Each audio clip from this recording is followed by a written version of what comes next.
నువ్వు రాజుగారితో నువ్వు మనవి చెయ్యి, నీ ప్రజలను కాపాడు అని చెప్తాడు.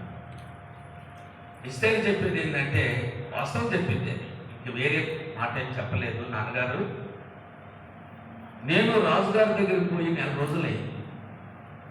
ఆయన నన్ను పిలిస్తేనే పోవాలి, ఇంతవరకు నన్ను పిలవలేదు. ఒకవేళ పిలవకుండా పోతే శిక్ష ఏంటంటే చంపేస్తాడు. పిలవకుండా వెళ్ళారనుకండి, అక్కడ కూర్చున్న ఆయన రాజుగారు అట్లాగే కూర్చుంటే వెంటనే బొట్లు వచ్చేసి ఆమెను పట్టుకొని చంపేస్తాడు. ఒకవేళ దయగలిగి రాజదండం ఎత్తే కనుక ఆమె పోయి ఆ రాజదండం తాగితే బ్రతికినట్టు.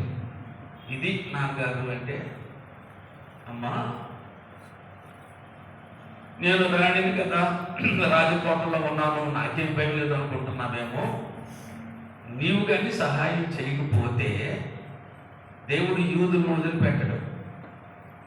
యూదులకు సహాయం మరి ఒక వైపు నుంచి వస్తుంది. అయితే నువ్వేమైపోతావో తెలుసా?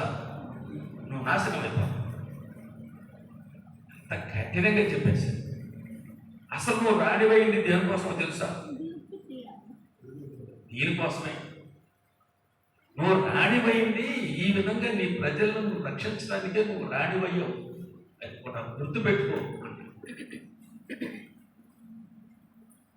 అప్పుడు వెంటనే ఆమెకి కనువిప్పు కలిగి, నాన్నగారు నేను శోషణలకు కోటలకు పోయి యూదులందరూ నా కోసం 3 రోజులు ఉపవాస ప్రార్థన చేయమని చెప్పాను. నేను నా పరికెత్తలు 3 రోజులు ఉపవాసం ఉండి మేము ప్రార్థన చేస్తాం. రాజు దగ్గరికి పోవటానికి న్యాయం వ్యతిరేక్తమైనప్పటికీ నేను పోతాను. నేను నశిస్తాను ఆ ప్రజల కోసం. కొన్ని అంటే అక్కడ చెప్పబడింది, అక్కడ ఏం చెప్పబడిందంటే,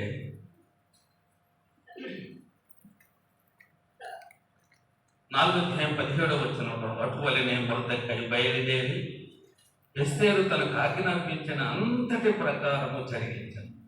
ఎస్తేరు ఏమో ఆజ్ఞాపించిందో మహారాణిగా, ఆ ప్రకారంగా శుషంలో పోయి, యూదుల మనకు మరణం చాలా దగ్గరగా అడుగు దూరంలో ఉంది కాబట్టి 3 రోజులు ప్రార్థన చేయండి, పట్టుదలగా ప్రార్థన చేయండి, దూరపట్ల కట్టుకోండి, బూడిద పోసుకోండి, ప్రార్థన చేయండి.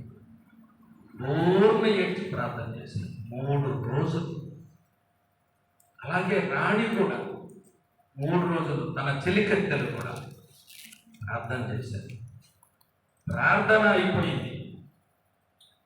5వ అధ్యాయం మొదటి 2 వచనాలు చదవండి. 3వ దినమందు ఎస్తేరు రాజభూషణములు ధరించుకొని రాజనగరం యొక్క ఆవరణములో రాజు సన్నిధికి వెళ్ళి నిలిచెను. చదవండి. రాజనగర ద్వారములకు ఎదురుగా ఉన్న రాజావరణములో తన రాజాసనము మీద రాజు కూర్చుని ఉండెను. 2వ వచనం, రాణి అయిన ఎస్తేరు ఆవరణములో నిలిచుండుట రాజు చూడగా ఆమె యందు అతనికి దయ పుట్టెను. రాజు తన చేతి నుండి బంగారపు దండమును ఎస్తేరు తట్టు చాపగా ఎస్తేరు దగ్గరకు వచ్చి ఆ దండము యొక్క కణం ముట్టెను. 3వ వచనం కూడా, రాజు రాణి అయిన ఎస్తేరు, నీకేమి కావాలి? నీ మనం ఏమిటి? నా రాజ్యంలో సగం మట్టుకు నేను నీకు ఇస్తాను. చాలా ప్రార్థనకు సమాధానం. 5వ అధ్యాయం మొదటి 3 వచనాలు చదివితే, 4వ అధ్యాయం 14, 15, 16 వచనాలు చూస్తే ప్రార్థన. 5వ అధ్యాయం మొదటి 3 వచనాలు చదివితే అదేంటి? ప్రార్థనకు సమాధానం. ప్రార్థన చెయ్యాలి, ప్రార్థన సమాధానం పొందాలి. నిజంగా ఎటువంటి పరిస్థితి అది? ఎస్తేరు గారు ఇంకెవరు కూడా రాజు దగ్గరికి పిలవకుండా వెళ్ళటానికి వీలు. ఆ రాత్రి అంతా 3 రోజులు అంశం ఏంటి? వాళ్ళ ప్రార్థన. యూదులందరి అంశం ఏంటి? ఎస్తేర్ అంశం ఏంటి? ప్రభువా, యెహోవా, నేను రాజుగారి దగ్గరికి వెళ్ళాలి. నేను ఆయన దగ్గర నిలబడినప్పుడు నా మీద ఆయనకి దయ కలిగించండి. నన్ను చూసినప్పుడు ఆయనకి దయ కలగాలప్పుడు, రాణి నీ కోరిక ఏంటి? నా రాజ్యంలో సగం పుట్టింది నీకు ఇస్తాను, ఏం కావాలి నీకు అని అడగాల ప్రభువా. ఏమే అంశం పెట్టి ప్రార్థన చేశారు యూదులందరూ కూడా. అదే విషయం. యోధా సహోదరులారా, యూదులారా, మనందరి పక్షంగా ఎస్తేరు అహష్వేరోషు రాజు దగ్గరికి వెళుతుంది.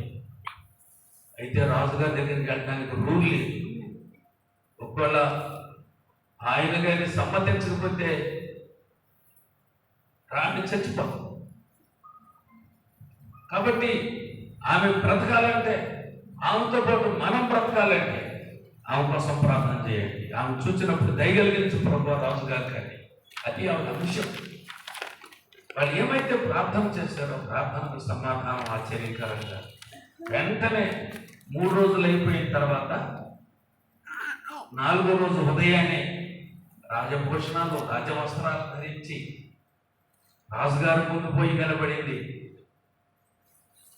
డైరెక్ట్గా వెళ్ళిపోయింది. ఆమెను చూడంగానే రాజుకి ఎంత దయో ఎంత ప్రేమో పొంగి పొర్లుతుంది. అంటే దేవుడు ఎలాంటి గొప్ప కార్యాలు చేస్తారు. ప్రార్థనకు ప్రతిఫలం.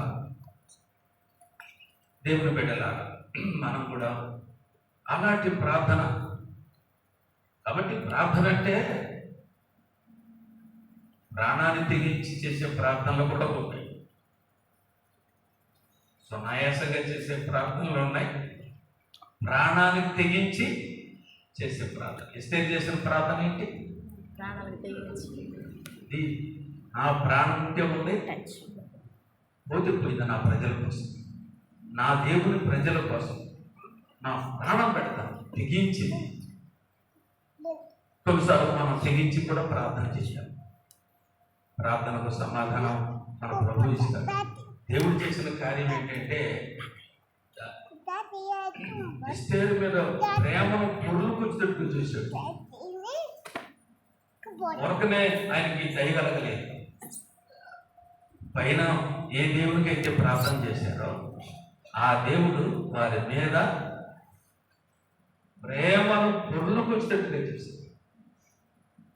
ఆయన మాట వచ్చిన మాట ఏంటి? కానీ ఏంటి నీ కోరిక ఏంటి? రాజ్యంలో సగం నేను నీకు ఇస్తాను. అది సామాన్యమైన మాట.